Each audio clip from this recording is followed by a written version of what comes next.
김창성 목사님께서 나오셔서 귀한 말씀 전해주겠습니다.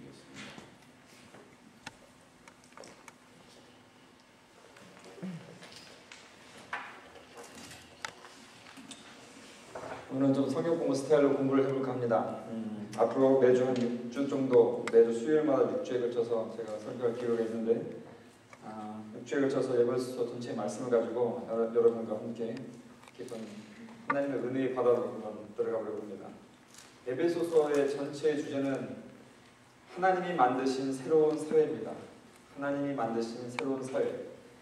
이 에베소를 지은 분이 사도 바울이신데, 사도 바울은 저와 여러분을 데리고 아마 높은 산으로 이렇게 올라가게 될 것입니다. 그 산의 이름을 우리는 기독교의 진리라는 산이라고 할 수 있습니다. 그 산에 올라가서 우리는 기독교의 진리로 이루어진 세계가 어떤 세계인지 우리 에베소서를 통해서 이제 바라보게 될 것입니다. 그 세계를 우리가 제대로만 바라본다면 우리는 이곳이 바로 주님께서 우리에게 주시고자 했던 그 하나님의 새로운 세계구나라는 것을 알게 될 것입니다. 바로 주님께서 우리에게 이러한 세상을 열어주시려고 하는구나라는 것들을 우리가 에베소 말씀을 통해서 알게 될 것입니다. 지금 이 편지를 쓰고 있는 사도 바울은 현재 로마에 갇혀있는 상황입니다. 그런데 이제 그의 고백대로 달려갈 길을 다 달려갔습니다. 이제 주님 앞에 설 날들이 얼마 남지 않았습니다. 처음에 담에색 언덕에서 사도 바울이 주님을 처음 만난 후에 그는 지금까지 주님과의 교제 속에서 이웃까지 쭉 달려왔습니다. 아시는 대로 소아시아 진역을 3번이나 선교여행 다니면서 수많은 교회와 지자들을 세웠습니다. 그리고 그는 지금 로마에 와서 여기까지 와서 복음을 전하고 이제 인생의 막바지를 정리할 쯤 돼서 제자들의 교회 중 한 교회 에베소 교회에 지금 편지를 쓰고 있는 것입니다. 그는 그 편지 맨 앞부분에 이렇게 인사하고 있습니다. 에베소에 있는 성도들과 그리스도 예수 안에 있는 신실한 자들에게 편지하노니, 그는 에베소 교회 성도들과 예수를 믿는 신실한 성도들에게 이 편지를 지금 쓴다고 말하고 있습니다. 만약 저와 여러분이 신실한 그리스도인들이라면 저와 여러분들도 이 사도 바울의 편지를 받아 읽을 만한 자격이 된다고 할 수 있습니다. 그러면서 그들을 축복합니다. 어떤 축복입니까? 예전에 한국 사람들은 아침에 만나면 무슨 인사를 했습니까? 밥 드셨습니까? 식사하셨습니까? 왜 그랬을까요? 밥 먹기 힘든 시대였으니까 아침에 일어나서 가장 중요한 인사가 밥을 먹었는지 물어보는 거였습니다. 캐나다 오니까 사람들이 아침에 만나면 굿모닝 이럽니다. 요즘 같은 여름에는 별로 이 굿모닝 별로 감동이 없는데 한겨울에 그 사스캐추원에서는 정말 아침마다 굿모닝 하기를 얼마나 저희들이 바라는지 모릅니다. 저녁을 아침으로 우리가 날씨 확인하는 게 일 아니었습니까? 기독교 진리의 정상에 서 있는 지금 이 사도 바울은 자신이 사랑하는 성도들에게 가장 먼저 인사하고 싶은 말이 뭐였냐면, 하나님 우리 아버지와 주 예수 그리스도로부터 은혜와 평강이 너에게 있을지어다. 은혜와 평강이 너에게 있기를 원한다. 이런 인사를 좀 하고 있습니다. 기독교 진리의 그 산의 정상에서 보면 우리가 받을 가장 큰 축복 중에 하나가 바로 주님으로부터 은혜와 평강을 받는 것을 가장 큰 축복으로 좀 사도 바울은 이해를 하고 있는 것입니다. 20세기의 가장 훌륭한 그 설교가로 인정받고 있는 그 영국의 로이드 존스 목사님이라고 있습니다. 그분이 이런 말을 했습니다. 우리의 신앙생활에서 가장 중요한 두 단어는 바로 은혜와 평강이다. 사실 우리 교회에도 은혜도 있고 평강이도 있죠, 그죠? 참 좋은 일이에요. 아무튼 거꾸로 말하면 마음에 은혜가 없고 마음에 평강이 없으면 우리 신앙에 문제가 있다는 것입니다. 그리고 은혜는 우리가 어떤 것을 은혜를 느낄 때는 어떤 감사한 마음이 있어야 우리 마음에 은혜가 넘치는 겁니다. 만약 내 마음속에 평강이 없다면 그것은 믿음이 없다는 겁니다. 또 믿음이 없으니까 불안하고 걱정되고 증오하고 누구를 미워하게 되는 겁니다. 그래서 로이드 존스 목사님은 이런 식으로 표현했습니다. 은혜는 믿음의 시작이고 그 평강은 믿음의 마지막 족창지이다 이렇게 말했습니다. 사도 바울은 이런 멋진 축복의 인사 말씀을 하고 나서 본격적으로 에베소 교회 성도들에게 더 큰 스케일의 이야기를 하기 시작합니다. 3절 말씀 다시 한번 같이 읽어보시겠어요? 시작! 찬송하리로다. 하나님 곧 우리 주 예수 그리스도의 아버지께서 그리스도 안에서 하늘에 속한 모든 신령한 복을 우리에게 주시되. 근데 사도 바울은 그리스도인들이 어떤 축복을 누리는지를 이제 본격적으로 말하기 시작합니다. 무슨 축복입니까? 하늘에 속한 모든 신령한 복. 하늘에 속한 모든 신령한 복. 이 복이 바로 모든 그리스도인들이 받을 축복이라는 것입니다.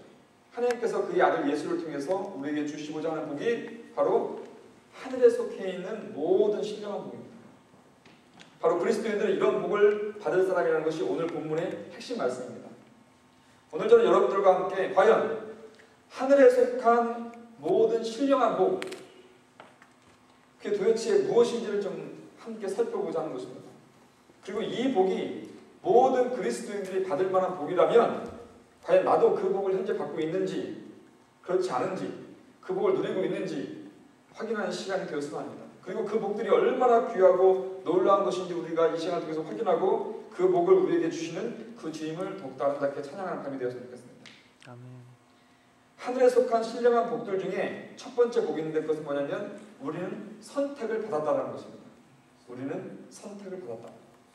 4절에서 보듯이 하나님께서는 천지를 창조하기 전부터 우리를 선택했다고 했습니다. 우리는 선택받은 자입니다. 그런데 그 선택이 그냥 하나님 나라의 사람이 필요한 게 일꾼으로 그냥 종으로 그냥 부른 게 아니라 5절에 보시면 자기의 아들이 되도록 선택받았다는 것입니다. 우리는 하나님의 자녀가 되도록 선택받았다는 것입니다. 그런데 그 자녀도 그냥 보통 자녀가 아닙니다. 그냥 우리 주변에 있는 자녀들처럼 뭐 속색이고 말썽 부리고 왜 제가 태어났을까? 왼수야 왼수, 저런 왼수가 없어. 이런 자녀가 아니라 어떤 자녀입니까? 그럼 4절 하반절에 보시면 하나님 앞에서 거룩하고 흠이 없는 자녀. 하나님 앞에서 거룩하고 흠이 없는 자녀로 우리를 불러주셨다는 것입니다. 여러분 믿으십니까? 아멘. 하나님 앞에서 거룩하고 흠이 없는 자녀로 우리를 불러주신 것입니다. 하나님이 만약 여러분을 선택해서 여러분이 만약에 하나님으로부터 선택받은 자녀라면 여러분은 거룩하고 흠이 없는 자녀여야 합니다. 그런 자녀가 되도록 부름받았다는 것입니다. 하나님은 자녀를 선택하시기 전에 이미 그 자녀를 이 땅에서 어떤 자녀를 키울 건지 다 준비를 해놓으셨다는 것입니다. 그 자녀를 선택해서 쫙 인도하셔서 사랑하시고도 돌보셔서 그 자녀가 하나님 앞에서 흠이 하나도 없고 거룩한 자녀가 되도록 하실 준비를 다 준비해 놓으셨다는 것입니다. 그 자녀를 선택해서 인도하시고 하나님께서 원하시는 거룩하고 흠없는 자녀가 대한 모든 준비를 다 해주셨다는 것입니다. 저와 여러분이 오늘 말씀에 근거한다면 하나님으로부터 거룩하고 흠이 없는 자녀가 되도록 부름받았다는 사실인데 그것이 얼마나 감격스러운 이야기입니까? 우리가 거룩하고 흠이 없는 자녀로 되도록 우리를 불렀다. 사실 저와 여러분이 우리 스스로를 바라보면 자신을 바라볼 때 얼마나 이 말씀이 우리하고 얼마나 이 거리가 멀게 느껴집니까? 거룩하고 흠이 하나도 없어. 너무나 거리가 멀게 느껴집니다. 그냥 우리가 하나님의 자녀로 부름받았다고 하면 우리가 어느 정도 인정이 됩니다. 왜냐하면 하나님 우리를 다 만드셨으니까 만드신 분이 아버지니까 우리가 그의 자녀지.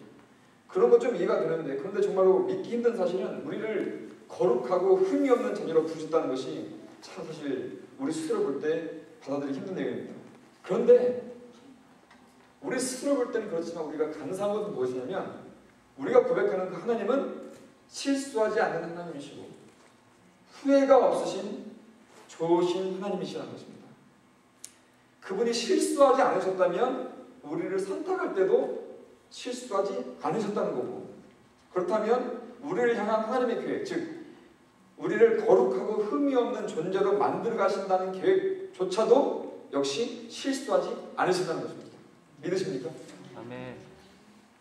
그런데 이 선택하는 문제, 이 하나님께 우리를 선택했다는 문제에 있어서 사람들이 크게 오해하는 것이 있습니다. 뭐냐면 이렇게 오해합니다. 내가 기독교를 선택했다. 내가 하나님을 믿기로 선택했다. 이런 큰 착각을 할 때가 많습니다. 사실 사람들이 교회로 올 수는 있습니다. 그리고 사람들이 성경책을 읽을 수도 있습니다. 그런데 하나님께 선택받을 수는 없습니다. 얼마 전 아프리카의 눈물이라는 다큐멘터리를 봤는데 보신 적 있습니까? 아프리카의 눈물. 한나라의 모든 처자들이 왕비가 되려고 온갖 치장을 다하고 막 수백 명이 그 왕 앞에 쭉 나와 있습니다. 앞에서 아름다운 모습으로 자신을 막 뽐냈습니다. 그들은 왕이 앞으로 다 나올 수 있었습니다. 그런데 왕이 앞으로 다 나온다고 해서 왕비로 선택받는 것은 아니었습니다. 누가 왕비를 선택합니까? 왕이 왕비를 선택했습니다. 교회에 나올 수도 있고 성경을 읽을 수도 있고 설령 신학대학에 가서 신학을 공부할 수 있을지라도 하나님으로부터 선택받는 것은 하나님의 절대적인 권한입니다. 천지를 창조하신 천지의 주인이신 하나님의 그 절대적인 권한으로 우리를 그분의 자녀로 선택하는 것입니다. 아멘. 아멘. 우리가 그렇게 선택된 것입니다. 더 감사하고 놀라운 사실이 있습니다. 여러분 6절에 보시면 이렇게 자기의 자녀로 삼으셔서 우리가 어떤 삶을 살도록 하실 것인지 그분의 계획을 6절에서 말씀하고 계신데 바로 그 하나님의 은혜의 영광을 찬송하게 하시려고 우리를 선택하셔서 거룩하고 흠없는 존재로 이끌어 주신다는 것입니다.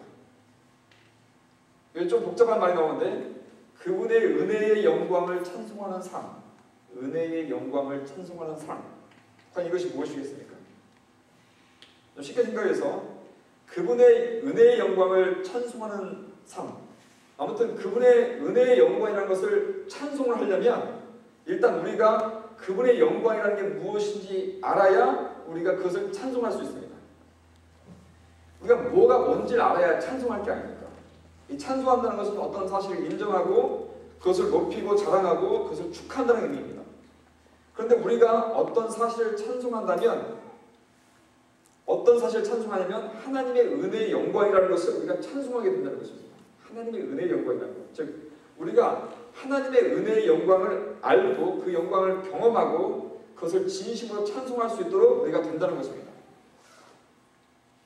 하나님은 그저 우리를 로봇으로 만들어가지고 우리가 무슨 노래하는 내용이 우리가 찬송하는 내용이 무슨 내용인지도 모르게 그냥 가사만 읊조리는 그런 존재로 우리를 만드신 것이 아닙니다. 그리고 하나님은 그런 식의 찬양을 받기도 원하시는 것도 아닙니다.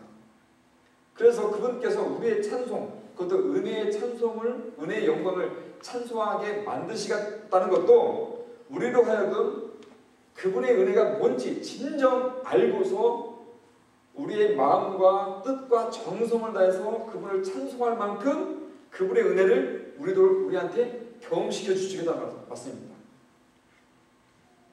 우리가 하나님의 은혜를 경험하면 그 은혜를 통해서 하나님의 영광을 바라보게 됩니다. 근데 사실 영광이라는 단어도 쉽게 사용하는 단어가 아닙니다. 이 세상 어느 것도 영광이라는 단어에 맞는 것이 하나도 없습니다. 아무리 멋진 조각품을 보더라도, 아무리 멋진 예술품을 보더라도, 아무리 멋진 자연을 보더라도 우리가 성경에서 표현하는 영광스럽다라는 말에 맞을 만한 것이 하나도 없습니다. 그래서 오로지 영광이라는 단어는 하나님께만 사용할 수 있는 단어입니다.